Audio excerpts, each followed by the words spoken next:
नमो लोए सव्यसाहुणम्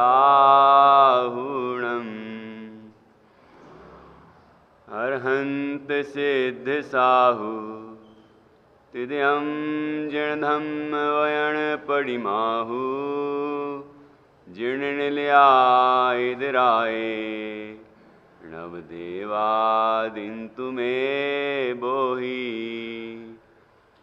मंगलम भगवान वीरो मंगलम गौतमो गणी मंगलम कुंद कुंदाद्यो जैन धर्मोस्तु मंगलम सर्वमंगल मांगल्यम सर्वकल्याणकारकम प्रधानम सर्वधर्माणां जैनम जयतु शासनम जैनम जयतु शासनम मंगलमय मंगलकरण वीतराग विज्ञान नमो ताहि जाते भये अरहंतादि महान करि मंगल करि होमा ग्रंथ करन को काज जाते मिले समाज सब पावे निज पद राज।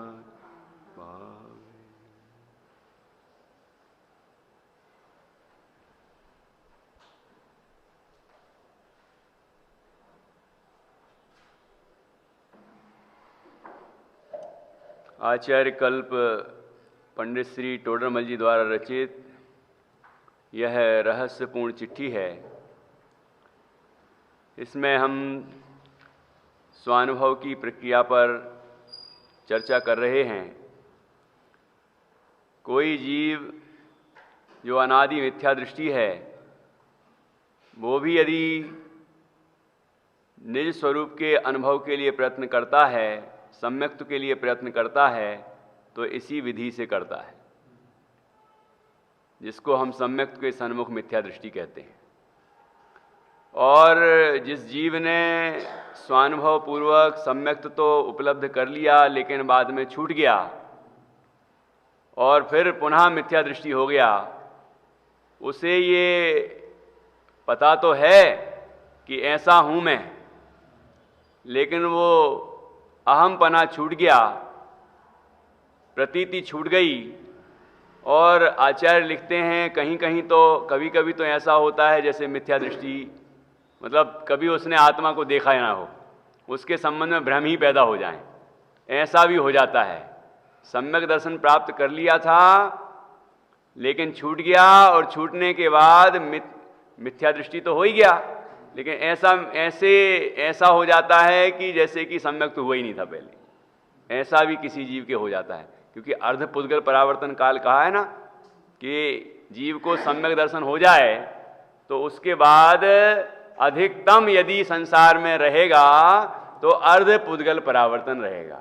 और वो अर्ध पुद्गल परावर्तन भी अनंत काल है, बहुत लंबा काल है वो, है ना, लेकिन अंत तो है उसका, है ना। एक उस अक्षय अनंत के सामने तो कुछ भी नहीं है, तो उतना तो सीमित हो गया संसार। तो वह जीव भी इसी विधि से स्वानुभव प्राप्त करेगा। और जो सम्यक्ति है लेकिन बस उपयोग अंतर्मुख नहीं है, उपयोग बहिर्मुख है। शुभ अशुभ विकल्पों में उपयोग चल रहा है, परलक्षी उपयोग है। अपनी श्रद्धा है कि सुख है तो अपने में ही है, मैं तो शुद्ध चैतन्य हूं, बना बनाया भगवान हूं, ऐसी श्रद्धा तो उसको है, लेकिन उपयोग अभी बहिर्मुख है। संसार में, शरीर में, भोगों में, अशुभ में लगा हुआ है, शुभ में भी लगा हुआ है, पूजन में, विधान में, स्वाध्याय में, चिंतन में लगा हुआ है, लेखन आदि में लगा हुआ है, ये सब शुभ शुभ विकल्प हैं।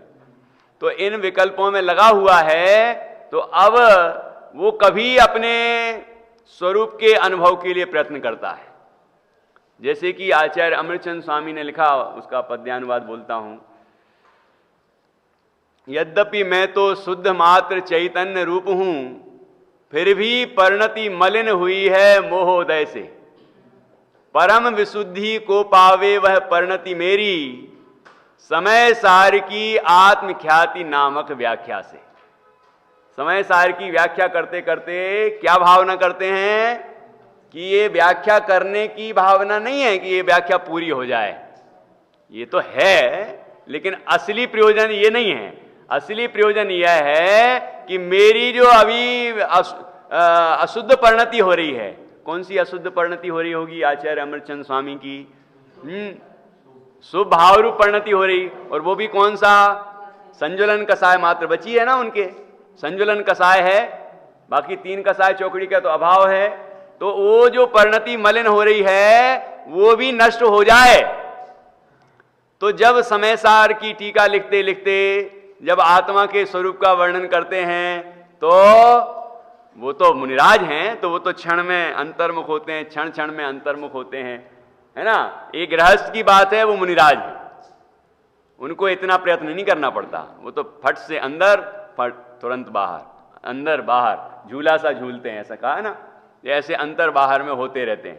तो लेकिन ये कार्य श्रावक कर रहे हों, जिनको अपने स्वरूप की रुचि है, ठीक है, लेकिन अभी उपयोग अंतर में उतना लगता नहीं है, ठीक है, श्रद्धा तो पूरी है लेकिन उपयोग नहीं लग रहा है, तो वो शुभ कार्यों में उपयोग लगाते हैं। और जब शुद्ध में नहीं जाता तो शुभ से फिर अशुद्ध में भी चला, मतलब अशुभ में भी चला जाएगा, तो वैसा भी जाता है, लेकिन वहां से हटना ही चाहता है, ठीक है, अशुभ से हटना चाहता है, शुभ से भी हटना चाहता है। बाहर नारक कृत दुख भोगे, अंतर समरस घटाघटी है। और स्वर्गों का भी आया है उस भजन में, स्वर्गों का भी आया है, हटाहटी ऐसे शब्द का प्रयोग किया है कि उसे तो अपने स्वरूप में लीन होने की ही छटापटी है, अपने में लीन होना चाहता है। तो ऐसा वो प्रयत्न करता है, और प्रयत्न करते हुए कभी वह अपने स्वरूप की ओर ढलता जाता है और स्वानुभव पुनः प्राप्त करता है, निर्विकल्प अनुभव प्राप्त करता है। तो ऐसे यहाँ पर विशेष रूप से सम्यक्ति की विधि है। जो सम्यक्ति जीव स्वानुभव के लिए प्रयत्न करता है, उसकी ये विधि है। और सम्यक्ति में भी मुख्यता यहाँ गृहस्थ की है, ठीक है ना। तो इसी विधि से कोई भी जीव निर्विकल्प अनुभव प्राप्त करेगा, तो हम भी इस तरह के प्रयत्न करेंगे तो निश्चित रूप से निर्विकल्प अनुभूति होगी और परम आनंद होगा। यहाँ पर 3 स्टेप दिए हैं, 3 बिंदु हैं, 3 सोपान हैं कि पहला क्या? प्रथम भेद विज्ञान स्वपर का करे। उसमें क्या करे कि नोकर्म द्रव्य कर्म भाव कर्म से रहे, केवल चैतन्य चमत्कार मात्र अपना स्वरूप जाने। फिर पश्चात पर का विचार भी छूट जाए कि ये नौकर्म में नहीं, द्रव्य अभी नहीं वाला ही था, लेकिन वो भी छूट जाए। ये नहीं, बात खत्म करो ना, नहीं है तो नहीं है ना, जो मैं हूं बस वो बात करो, अब वो उसमें अपने उपयोग को रमाओ। तो ऐसा करता पश्चात में केवल स्वात्म विचार ही रहता है और अपने स्वरूप में अहम बुद्धि धरता है कि मैं सिद्ध हूं, मैं चिदानंद हूं, चैतन्य और आनंदमय हूं, शुद्ध हूं, सिद्ध हूं, मैं बना बनाया भगवान हूं, मैं तो मुक्ति ही हूं। ऐसा अंतर में अपने स्वरूप में जब अहम बुद्धि धरता है, उस स्वरूप का लक्ष्य करके, तो क्या होता है? रोमांच हुआता है, आनंद तरंगें उठने लग जाती हैं। रोमांच होता है मतलब महिमा विशेष आती है। जब जीव को किसी वस्तु की महिमा आती है तो अंदर में रोमांचित हो जाता है ना, प्रसन्न हो जाता है, अरे मैं ऐसा ही हूं, ठीक है, और आनंद तरंगें उठने लग जाती हैं। ये आनंद तरंगें उठने लग जाती हैं, क्या मतलब क्या, कि जब यहां अति मंद कसाय हो गई ना, जब स्वरूप के अनुभव के लिए उद्यम कर रहा है और अपने स्वरूप की ओर निरंतर बढ़ रहा है, तो स्वरूप के लक्ष्य से इसके अंदर अभी क्या हो रहा है, अभी लक्ष्य मतलब अनुभूति हुई नहीं है, निर्विकल्पता नहीं हुई है, लेकिन उसके लक्ष्य है ना, तो उसके अंदर कसाय अति मंद हो जाती है, अति मंद हो जाती है। और अति मंद होगी तो क्या होगा, क्योंकि कसाय तीव्र होगी तो तीव्र दुख होगा, मंद होगी तो मंद दुख होगा, और अति मंद होगी तो दुख भी अति मंद होगा, और जितना दुख नहीं है उतना सुख है, उतना आनंद है, तो आनंद महसूस होने लगता है।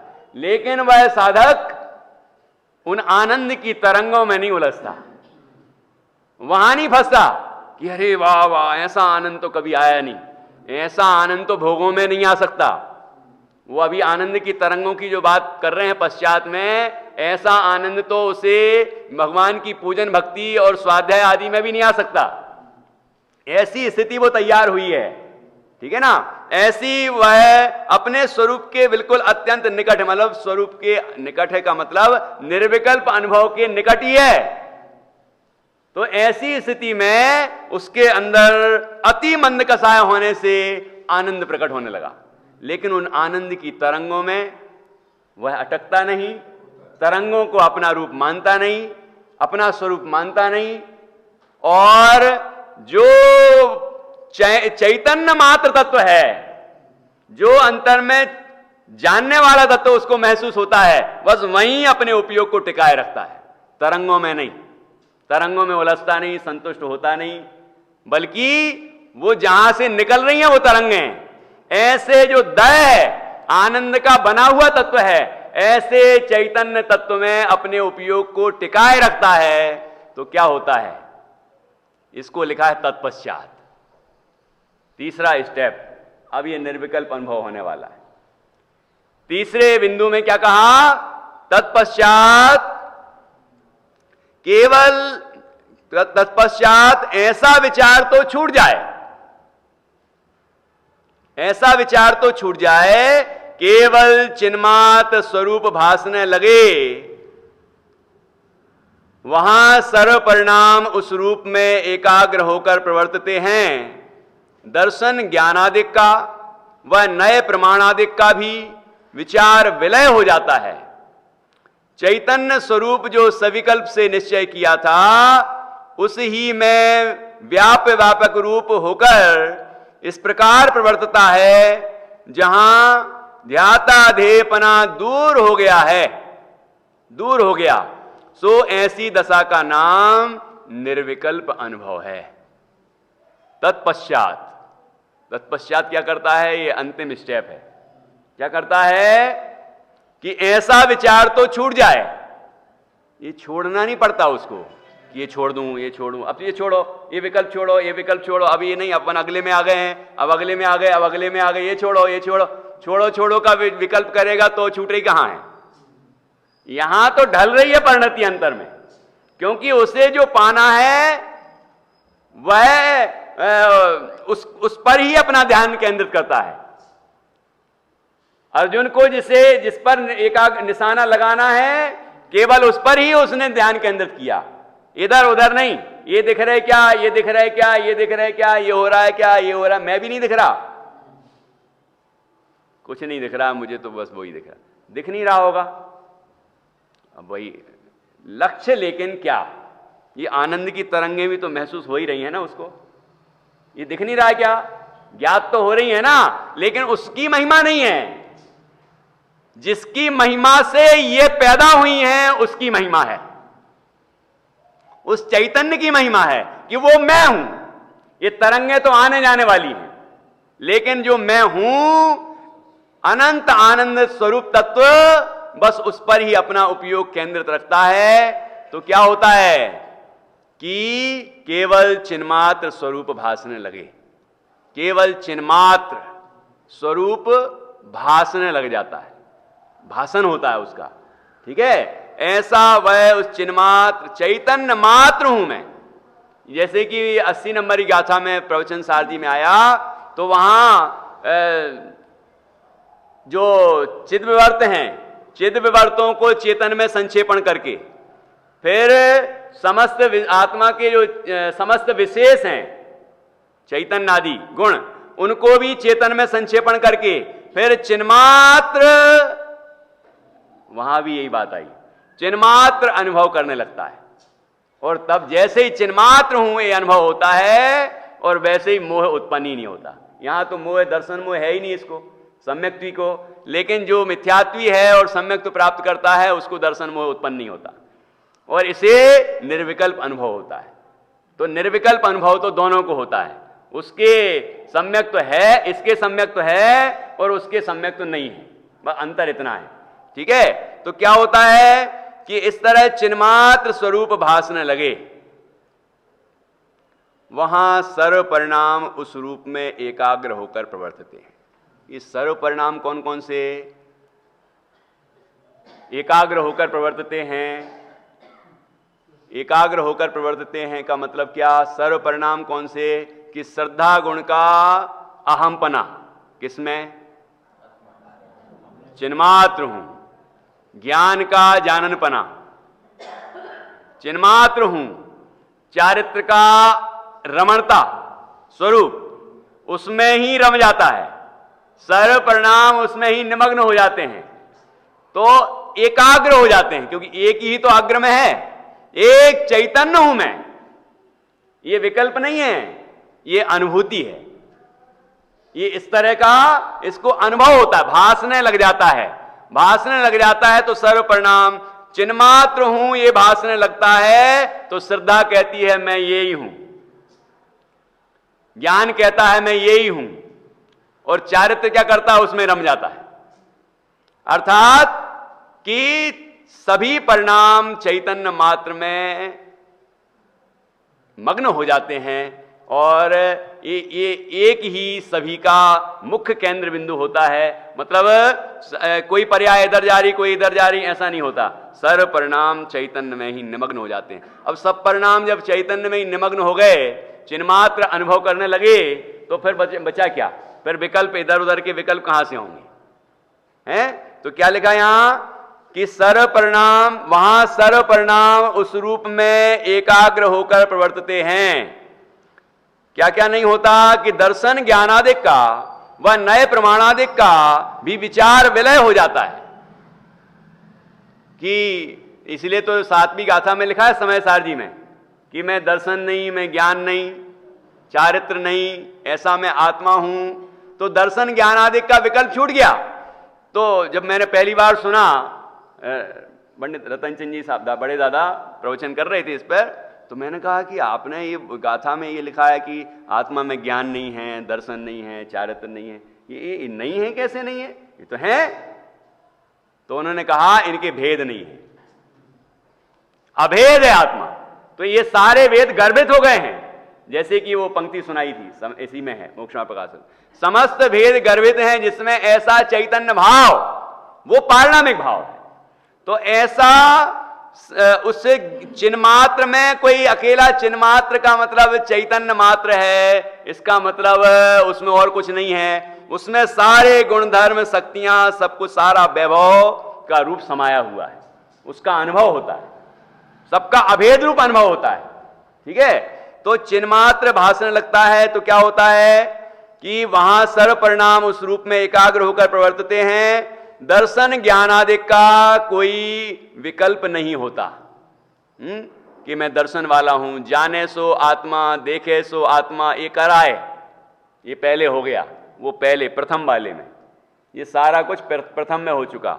यहां क्या करता है कि उनके विकल्प नहीं, भेद नहीं, गुण भेद नहीं, पर्याय भेद नहीं, धर्म का भेद नहीं, शक्तियों का भेद नहीं, अभेद अखंड अपने को देखता, चिन्मात्र। और नए प्रमाणादिक का भी विचार विलय हो जाता है। आचार्य अमृतचंद स्वामी तो लिखते हैं, जब वह शुद्धोपयोग की दशा प्रकट होती है, निर्विकल्प अनुभव की दशा प्रकट होती है, तो नए नए और निक्षेप तो प्रकट ही नहीं होते, विलय हो जाते हैं। और निक्षेप कहां चले जाते हैं पता ही नहीं चलता। ऐसा लिखा है कि नहीं लिखा समय सार कलश में? तो निक्षेप कहां चले जाते हैं पता ही नहीं चलता, खबर ही नहीं पड़ती।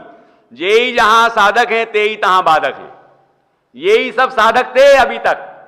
इन्हीं नए प्रमाण और नए और निक्षेप से हमने चैतन्य स्वरूप का निश्चय किया था और उसमें भी शुद्ध नय को मुख्य किया था और शुद्ध नय के विषयभूत शुद्ध चैतन्य तत्व को विषय किया। तो जब शुद्ध चैतन्य को विषय किया तो शुद्ध नय भी गौण हो गया। वो नय जो माध्यम था वो ही वहां बाधक हो गया, मतलब अब उसका भी विकल्प नहीं, इसलिए वो भी विलय हो गया और केवल चिन्मात्र स्वरूप ही इस जीव को महसूस होता है, अनुभव में आता है। क्या कहा? दर्शन ज्ञानादिक का व नए प्रमाणादिक का भी विचार विलय हो जाता है। इसके विचार भेद के विकल्प, भेद के विचार भी नहीं होता, अभेद तत्व ही मुख्य रहता है। तो फिर क्या होता है? क्या कहा यहां? चैतन्य स्वरूप जो सविकल्प से निश्चय किया था, सविकल्प से, ये जो अभी प्रथम में जो विकल्प थे उसका पश्चात में भी थे, ठीक है ना। इन विकल्पों से, इन विचारों से क्या निर्णय किया था? चैतन्य स्वरूप, ठीक है। क्या हुआ अब? उसी ही में, मतलब सविकल्प दशा में जो जीव ने चैतन्य स्वरूप निर्णय किया था, अब अनुभव होगा तो किसका होगा? कैसा आत्मा अनुभव में आएगा? कोई अलग तरह का आत्मा आएगा। जैसा आगम में लिखा है वैसा ही आत्मा है कि अन्य प्रकार है? तो आगम में जैसा आत्मा बताया वैसा ही अनुभव में आएगा कि अलग तरह का आएगा? तो आगम की बात जुदी है और अनुभव की बात जुदी है, इसका क्या मतलब हुआ? इसका मतलब ये तो ठीक है कि ये अनुभव है और वो आगम है, लेकिन ये ठीक नहीं है कि अनुभव की बातें जुदी होती हैं और आगम की बात जुदी होती है, क्योंकि अनुभव आगम से प्रमाणित होता है। यदि वैसा ही ना हो जैसा आगम में बताया है तो मतलब कुछ ना कुछ गड़बड़ है, हमें भ्रम हो गया है, कहीं ना कहीं भ्रम है, ठीक है ना। तो यहां कह रहे हैं कि चैतन्य स्वरूप जो सविकल्प से निश्चय किया था उस ही में, उस चैतन्य स्वरूप में, चिन्मात्र स्वरूप में व्यापक रूप होकर प्रवर्तता है। व्यापक, व्याप का अर्थ क्या है? जिसमें व्यापा जाए, जिसमें पसरा जाए, जिसमें लीन हुआ जाए। और व्यापक कौन? जो लीन हो। तो यहां व्याप्य कौन है? व्याप्य कौन है? और व्यापक? अच्छा, यहां तो उल्टा है कुछ। व्याप्य किसमें वो पर्याय व्याप रही है? किसमें व्याप रही है? मतलब किसमें लीन हो रही है वो पर्याय?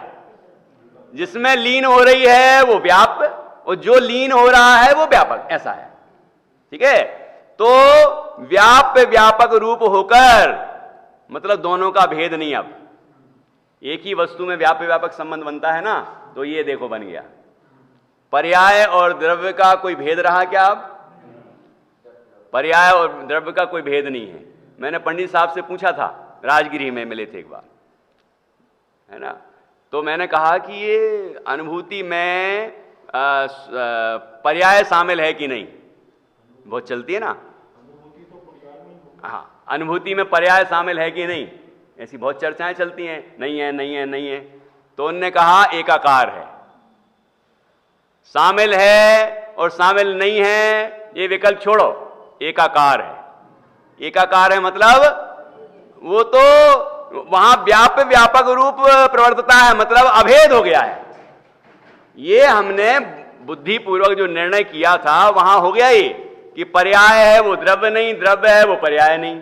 लेकिन पर्याय की, द्रव्य की पर्याय है और पर्याय वो किसके आधार से रहती है? द्रव्य से ही उत्पन्न होती है, द्रव्य से ही। ये दोनों अपेक्षाएं, हम सारी अपेक्षाएं समझ चुके। अब उधर जाओ, प्रथम में चले जाओ, यदि इतने विकल्प हो रहे हैं तो अभी आगे आने की जरूरत नहीं है। अभी पहले वहां तय करके आओ कि क्या है।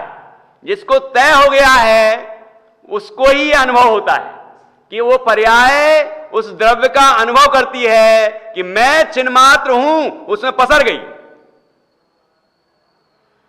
ठीक है ना। तो यहां व्यापक रूप होकर इस प्रकार प्रवर्तता है, और अब तो व्यापक का विकल्प ही नहीं रहा। इसलिए कौन व्यापक उसको तो कोई विकल्प नहीं है। हम लोगों को विकल्प है तो समझ लें हम, ठीक है ना। उसको तो कोई विकल्प नहीं, वो तो निर्विकल्प अनुभव कर रहा है। व्यापक रूप होकर इस प्रकार प्रवर्तता है जहां ध्याता देहपना दूर हो गया। कौन ध्यान करने वाला और कौन ध्यान में आने वाला। अब ध्याता ध्येय, अब बताओ ध्याता कौन और ध्येय कौन? नहीं बताओ ना अभी, वहां तो विकल्प नहीं, अपन विकल्प कर ले। ध्याता कौन? ध्यान करने वाला। और ध्येय कौन है? ध्येय है चिन्मात्र स्वरूप ज्ञायक, और ध्याता है तो वही, लेकिन वो पर्याय की मुख्यता है। वहां पर्याय की मुख्यता है। ध्यान किससे करेगा वो आत्मा? ये अपनी पर्याय से करेगा। किसका करेगा? कि स्वयं का करेगा, अर्थात द्रव्य का करेगा। और यहां पर इसका विकल्प नहीं, अब इसका भेद नहीं है, अभेद हो गए हैं। व्यापक होकर इस प्रकार प्रवर्तता है जहां ध्याता ध्येयपना दूर हो गया। ये मैं ध्यान करने वाला हूं और ये ध्यान में आने वाला तत्व है, ऐसा भेद विलय को प्राप्त हो गया, दूर हो गया। सो ऐसी दशा का नाम निर्विकल्प अनुभव है। ये निर्विकल्प अनुभव की दशा है, जहां कोई विकल्प नहीं है।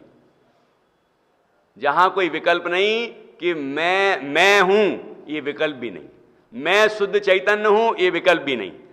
मैं ज्ञायक हूं, मैं परमात्मा हूं, ये विकल्प भी नहीं। ये तो पश्चात वाले में आए थे। इस तरह का निर्णय और अहम बुद्धि तो पश्चात वाले में आई थी। यहां तो सर्व परिणाम एकमात्र चिन्मात्र स्वरूप में ही मग्न हो गए और चैतन्य तत्व का अनुभव करने लगा। ऐसी निर्विकल्प दशा होती है, और उसमें जैसे ही अपने स्वरूप में मग्न होता है आनंद प्रकट हो जाता है। वहां तो आनंद की तरंगें थीं, और वो अति मंद कसाय की तरंगें थीं। यहां तो निष्कसाय का आनंद है, वीतराग आनंद है, निराकुल आनंद है। ऐसा आनंद प्रकट हो जाता है। आपने मृग मरीचिका का उदाहरण तो सुना ही होगा। अब मैं एक आपको दूसरा उदाहरण सुनाता हूं, वो आपने नहीं सुना होगा। हाँ, हरिवंश पुराण किसी ने पढ़ा हो और उसको गहराई से पढ़ा होगा तो जरूर पता चल जाएगा। जब द्वारिका दहन हो गया, उसके बाद दो ही लोग बचे, श्री कृष्ण और बलदेव, बस दो। ठीक है। फिर क्या हुआ कि वो दोनों भाई अब क्या करें, कहां जाएं? तो वो दक्षिण मथुरा की तरफ जा रहे थे। दक्षिण भारत में वहां 5 पांडव रहते थे, मतलब उनके बुआ के लड़के। कहते अब हम वहां चलते हैं। उनने ही वो राज्य दिया था, श्री कृष्ण ने ही उनको राज्य दिया था वो वाला। अब अपन अपने भाइयों के पास चलते, उस दिशा में जा रहे थे। तो क्या हुआ, बीच में जब दोनों भाइयों को अकेले जाते हुए देखा तो कई राजा महाराजा जो इनके अधीनस्थ थे ना, अब उठ खड़े हुए। अच्छा, अब अकेले मिल गए। अब अकेले मिले तो क्या हुआ कि सब राजाओं ने इनके ऊपर आक्रमण कर दिया। आक्रमण किया तो अब मैं ज़्यादा वर्णन नहीं करूंगा, लेकिन वहाँ जो हुआ है ये प्रसंग समझाने के लिए जरूरी है कि फिर क्या हुआ कि श्री कृष्ण ने, वहाँ खंबे लगे थे, खंबे उखाड़े और देना शुरू कर दिया। बलदेव ने शुरू कर दिया। अस्त्र शस्त्र तो कुछ थे ही नहीं उनके पास, सब वहाँ जल गए, सब वहाँ नष्ट हो गए। द्वारिका में निहत्थे थे तो सारी सेना भाग गई। उसके बाद थक गए तो थोड़ा आगे बढ़े, जंगल में गए तो थकान बहुत हो गई। श्री कृष्ण को बहुत तेज प्यास लगी तो भाई को भी होगी, लेकिन श्री कृष्ण से वो अत्यंत प्रेम करते थे। ये दोनों भाइयों का ऐसा नियोग रहता है, नारायण और बलभद्र का, तो अति स्नेही होते हैं। फिर क्या हुआ कि श्री कृष्ण ने कहा कि भैया बहुत तेज प्यास लगी है, पानी चाहिए। तो बलदेव कहते हैं मैं पानी लेके आता हूं, जब तक मैं जल लेके आऊं तब तक तुम पंच नमस्कार मंत्र रूपी जल का पान करना। हरिवंश पुराण में लिखा, इतना आनंद आया ये सुन के, कितना अच्छा लगा। पंच नमस्कार मंत्र रूपी जल का पान करना, मैं आता हूं। और वो चले गए। वहां कहीं घड़ा मिल गया, घड़ा उठाया और ढूंढने लगे, पानी ढूंढ रहे हैं जंगल के अंदर। तो उन्हें मृग मरीचिका दिखाई दी, मतलब पानी चमकता हुआ, पानी जैसा दिखता है ना, रेत चमक रही है, रेत चमकती हुई दिखाई दी। तो उनने सोचा वहां है पानी, दौड़े, भाई की भाई अति प्रेम, दौड़े कि पानी है, और जल्दी से दौड़े, वहां पहुंचे नहीं। फिर उनको और उधर दिखाई दिया, फिर दौड़े, दौड़ते रहे, यहां दिखाई दिया, वहां दिखाई दिया, यहां वहां दिखाई दिया, दौड़ते रहे, पानी नहीं मिला, लेकिन खोज बंद नहीं की। अब यहां से वो मृग मरीचिका वाला जो आपने उदाहरण सुना है, उससे आगे की बात है, क्योंकि वो हिरण तो मर जाता है। मृग मरीचिका, मृग मतलब मृग, हिरण, मरीचिका उसको जो भाषित होता है ना, पानी जैसा आभास होता है, वो तो गया काम, वो तो चला जाता है। यहां इनकी खोज बंद नहीं हुई। ये हैं सच्चे साधक, सच्चे साधक का उदाहरण।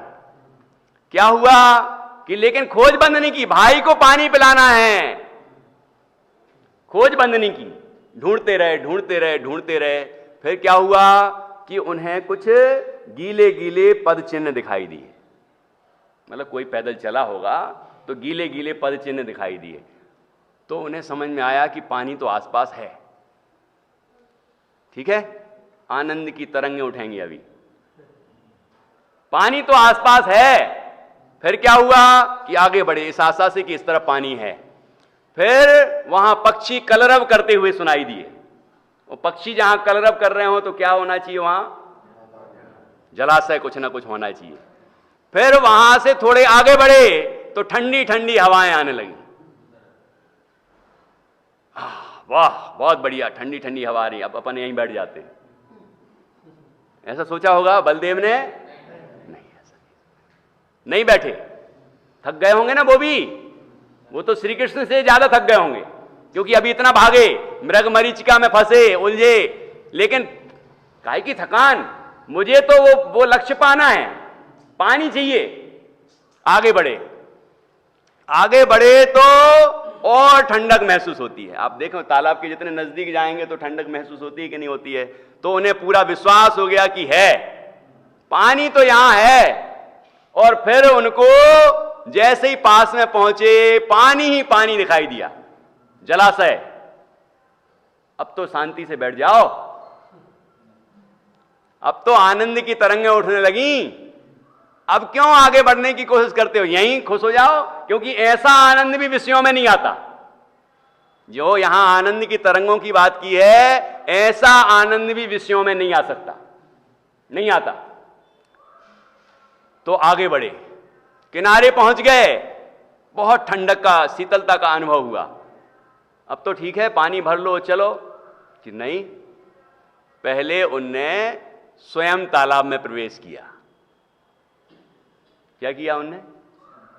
खुद तालाब में उतर गए और खुद ठंडक का अनुभव किया और पानी भी पिया, खुद भी पिया।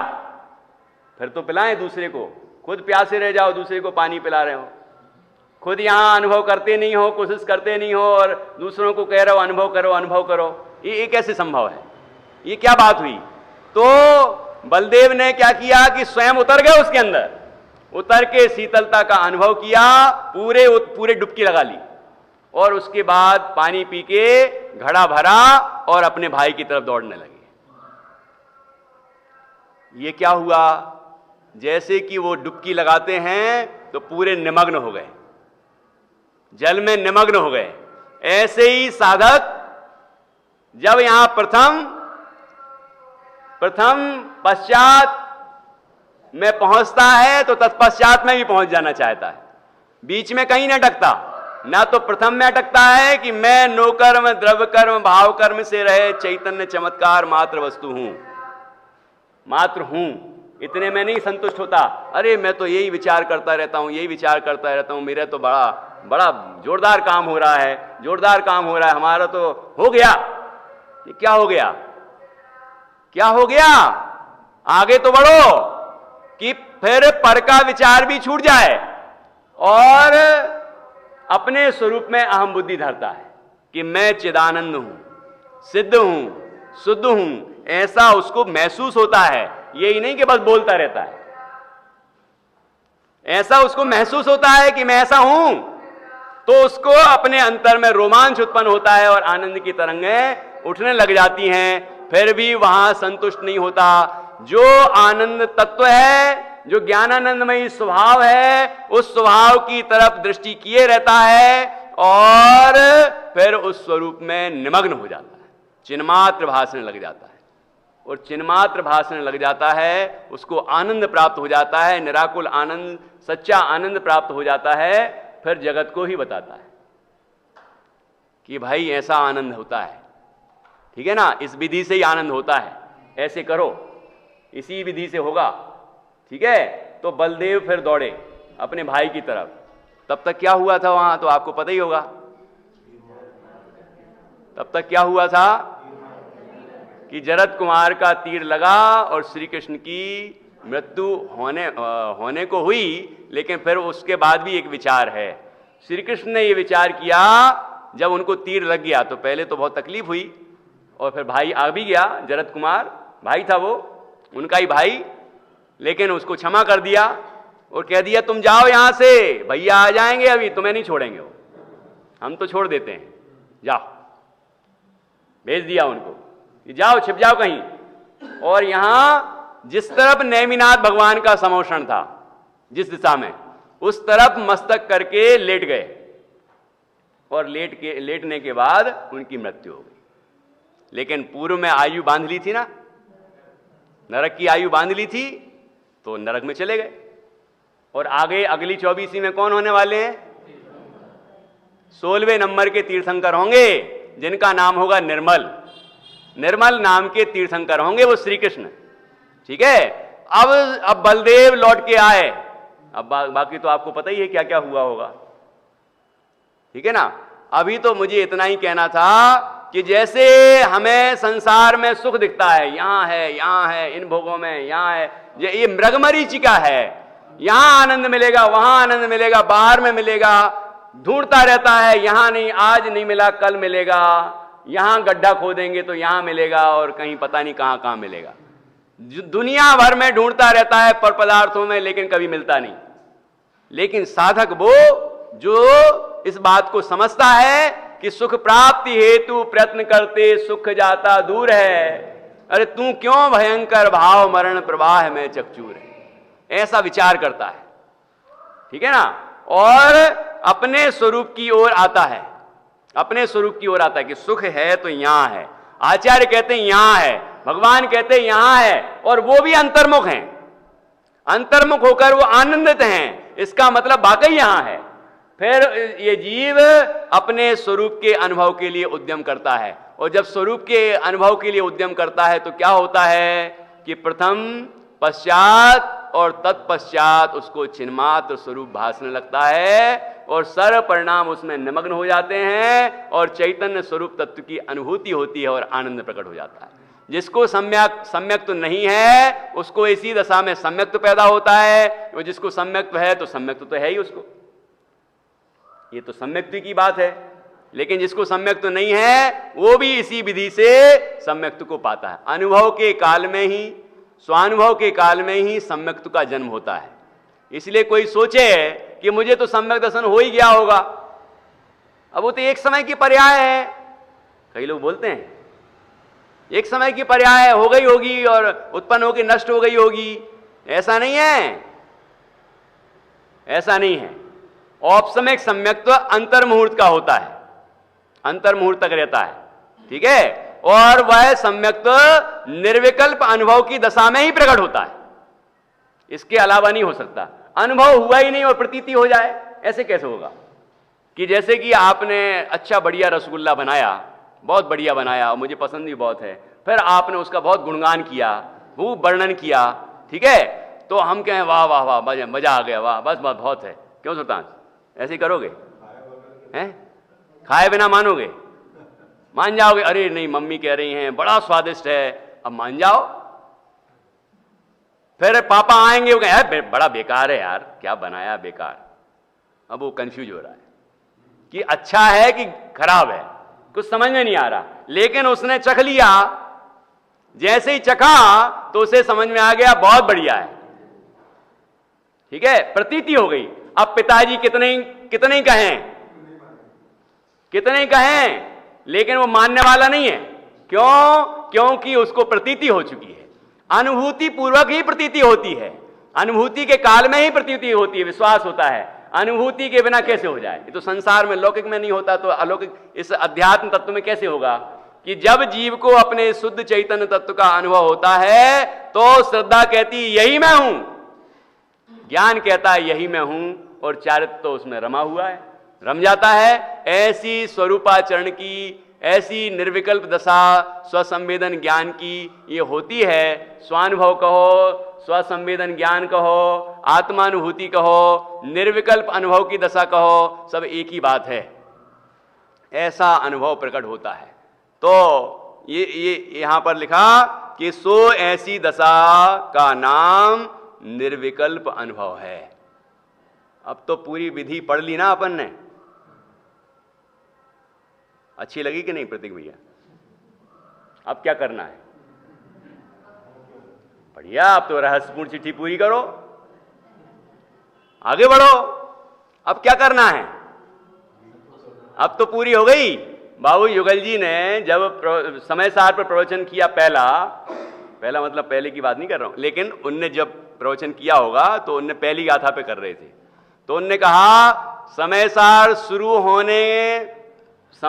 शुरू होने पर भी यही काम करना है। समय सार चलते चलते बीच में पहुंच जाओ तब भी यही काम करना है, और समय सार पूरा होने के बाद भी यही काम करना है। क्या करना है? कि मैं शुद्ध चैतन्य तत्व हूं, ऐसा अनुभव करना है। पूरा समय सार कोई पढ़े तभी अनुभव होगा, पहली कलश से हो सकता है, पहली गाथा से हो सकता है। यहां प्रथम में गया और जीव को चैतन्य चमत्कार हूं, मैं और कुछ नहीं, चैतन्य चमत्कार हूं, तो आगे का काम अपने आप हो सकता था। जो हमने अभी आगे पढ़ा है वो काम अपने आप हो जाएगा, वो कोई पढ़ना जरूरी नहीं है। जब अनुभव हो जाएगा फिर आप पढ़ोगे तो कहोगे अरे ऐसे ही तो मैंने किया है अनुभव, ऐसा होगा फिर। ठीक है ना? जीव को अपने स्वरूप का अनुभव करना चाहिए। ऐसा नहीं कि अखबार पढ़ते हैं वैसे अखबार जैसे पढ़ गए, ठीक है पढ़ लिया, वाह वाह वाह बढ़िया बात है, बढ़िया बात। ये बढ़िया बात वाह वाह वाह कैसे किया आपने? बिना अनुभव के, बिना उसको विचार किए कैसे हो गया ये? ये ऐसे नहीं होता। अखबारों जैसा नहीं पढ़ना है, और ऐसे भी नहीं पढ़ना, ऐसे भी नहीं सुनना है कि बस सुन लिया, बहुत अच्छी बात है, हमने तो ये चिट्ठी उनसे भी सुनी थी, हमने तो उनसे भी सुनी थी, हमने तो बहुत विद्वानों से सुन रखी है। कई लोग ऐसे भी होंगे जो गुरुदेव से सुनी होगी, नहीं तो उनके प्रवचन तो सीडी में सुने ही होंगे, तो हमने तो खूब सुनी है, खूब सुनी है। सुनी तो है लेकिन किया क्या? वो ऊंट जैसा नहीं सुनना है हमें, हमें साधक जैसा सुनना है। वो एक ऊंट था, सुल्तान से कहा था मैं कहानी सुनाऊंगा ऊंट वाली। एक ऊंट था, वो कौन सा ऊंट था? विजेता ऊंट।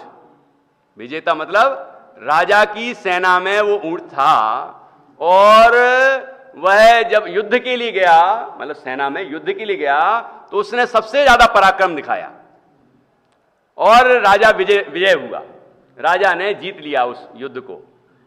तो अब उसके ऊपर राज चिन्ह बांध दिया गया और कहा गया, घोषणा हो गई, ये राज चिन्ह वाला ऊंट यदि कहीं घुस जाए तो उसे कोई टच भी नहीं कर सकता, छू भी नहीं सकता उसको। अब भैया वो तो स्वतंत्र हो गया, ऊंट है, खेत में घुस जाता, जहां जितना भी अनाज है वो खा जाता, जिस चाय की फसल में घुस जाता फसल खा लेता। अब लोग परेशान हो गए, क्या करें, इसको छू भी नहीं सकते, छुआ तो अभी राजदंड मिलेगा। उसने क्या किया? किसानों ने क्या किया? किसान ने क्या किया कि जैसे ही उसके खेत में घुसे हैं तो ढोल बजाना शुरू, तो अभी वो खाया जा रहा है, खाया जा रहा है, खाया जा रहा है, खाया जा रहा है। तुम्हारी यार ये भाग ही नहीं रहा, क्या करें कि पास में जाके बजाया, तो अभी नहीं हिले, तो कान में जाके बजाया। कान में टच नहीं कर सकते, कान के पास दमादम दमादम दमादम खूब दमादम मारा, दमादम, तो ऊंट ने ऐसी मुंडी हिलाई, बजाओ बजाओ, तुम्हें जितनी जोर से बजाना हो। अरे युद्ध क्षेत्र में इतनी बड़ी बड़ी तोपें चली थीं, उन तोपों से हम नहीं घबराए, उस आवाज से नहीं डरे, तो हम तुम्हारी ये डुगडुगी से डर जाएंगे? अरे हमने तो तीर्थंकरों की सुनी, हमने तो गुरुदेव की सुनी, हमने तो उन विद्वान के द्वारा ये चिट्ठी सुनी, ये स्वानुभव की विधि सुनी, लेकिन जब हम उनसे प्रभावित नहीं हुए तो आप क्या हो डुगडुगी बजा रहे हो? भैया ये ऐसा काम नहीं करना है, ऐसा नहीं करना कि हमें तो जैसा यहां कहा है उसका प्रयोग करना है। प्रयोग करेंगे तो ही लाभ मिलेगा। चिट्ठी पूरी हो जाएगी और कई बार पूरी हो जाएगी जीवन काल में, तो अभी कुछ नहीं होना है। इतना जरूर होगा, हम पापों से बचेंगे, पापों से बचेंगे और पुण्य भाव होगा, शुभ भाव होगा, शुभ की भूमिका होगी, शास्त्राभ्यास आदि रूप प्रवर्तता है, लिखा था कि नहीं, सविकल्प दशा है ये उतना तो होगा, ये नहीं कह रहा हूं कि नहीं होगा, क्योंकि अभी घर में बैठे होते तो कैसे बैठे होते कि क्या कर रहे होते, कोई ना कोई रोटी बना रहा होता, तो कोई व्यापार धंधे की बात कर रहा होता, तो कोई खोल खाल के बैठ जाते। कहां कोरोना चल रहा है, तीसरी लहर कहां आना शुरू हो गई, वो न्यूज़पेपर पढ़ने लग जाते, कहां कहां हुआ, और फिर प्रतीक गांधी जी को फोन लगाते, अरे भैया कहां जा रहे हो, स्वाध्याय सुनने जा रहे हो, अरे मत जाओ तीसरी लहर आने वाली है। अरे खुद डर रहा है और दूसरे को भी डरा रहा है।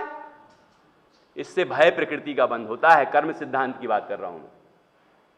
जो स्वयं डरता है, डरावनी चीजें देख देख के डरता है और दूसरों को डराता है, उसको भय प्रकृति नाम का कर्म बनता है। मोहिनी चारित्र मोहिनी कर्म के जो 25 भेद है ना, भय कर्म है ना, भय है ना, हास्य रति अरति शोक भय, तो भय जो भाव है उस संबंधी कर्म भी है भय प्रकृति। तो भय प्रकृति का बंध होता है उससे। फिर क्या होगा कि जब वो भय प्रकृति उदय में आएगी तो हम भी भयभीत होंगे। लोग कहते हैं कि अरे यार बहुत बड़ा डर लग रहा है। अरे डरेगे क्यों नहीं, ये डरावनी चीजें देखोगे और दूसरों को भी डराओगे फोन फोन कर करके, जहां मिलोगे वहीं ये बात, जहां मिलोगे वहीं वे बात, और न्यूज देख देख के डरोगे, तो होना क्या है, भय प्रकृति का बंध होगा। और जब उसका उदय आएगा तो कहीं भी बिल्कुल आप कुछ सुरक्षित रहोगे तो भी भयभीति रहोगे। घर के अंदर भी बैठेंगे तो भी डरे रहेंगे, अरे कहीं इतने मीटर तक उसका बार है। अरे मैं तो न्यूज 1.5 साल हो गया जब से न्यूज नहीं देखा, मैंने न्यूज़पेपर नहीं पढ़ा, लेकिन हमारे सामने से लोग निकलते हैं, बड़े बड़े अच्छे लोग, सज्जन लोग, साधर्मी निकलते हैं, पंडित जी आपका किचन बिल्कुल रोड पे ही है, मतलब रोड जहां से शुरू हो रही है वहीं है, घर शुरू होता है वहां से, और उसका 13 फीट तक बाहर है। कोई यदि संक्रमित व्यक्ति निकल जाएगा तो 13 फीट तक वो संक्रमण कर सकता है। अच्छा, ये नई बात सुनाई आपने, बहुत नई बात है ये तो क्या करूं मैं, घर को उठा के पीछे कर दूं तो क्या करूंगा मैं, फिर रहेंगे कहां, 21 फीट का तो वो उसकी गहराई है, अब उसमें 13 फीट पीछे कर दूं, मतलब कितना डरूं। मैंने कहा कि अच्छी बात है, अच्छी बात है, जय जिनेंद्र, जिस दिन होना होगा ना संक्रमण, आप कोने में घुसे रहोगे तो भी हो जाएगा। लोग कहते हैं कि पता ही नहीं चल रहा, हम तो कहीं गए ही नहीं तो भी हो गया। अरे पाप कर्म तो उदय में आएगा ना, और वो नहीं हुआ तो डॉक्टर भले ही समझ लें कि यही हुआ, वो मशीन भी गड़बड़ बता देती है। ये सब मैं जो बोल रहा हूं सब अनुभव की बात है, आपने भी अनुभव किया होगा ये सब कुछ, है ना। तो ये मशीन भी गलत बता देगी, पॉजिटिव आ गया, वो आदमी फिर घबराया, पहले ही तो भयभीत है और नाम से ही भयभीत है, और जैसे ही पॉजिटिव रिपोर्ट आई हुआ कुछ नहीं है उसको, लेकिन इतना घबरा जाता है, इतना भयभीत हो जाता है कि पता नहीं क्या होता है। फिर क्या हुआ।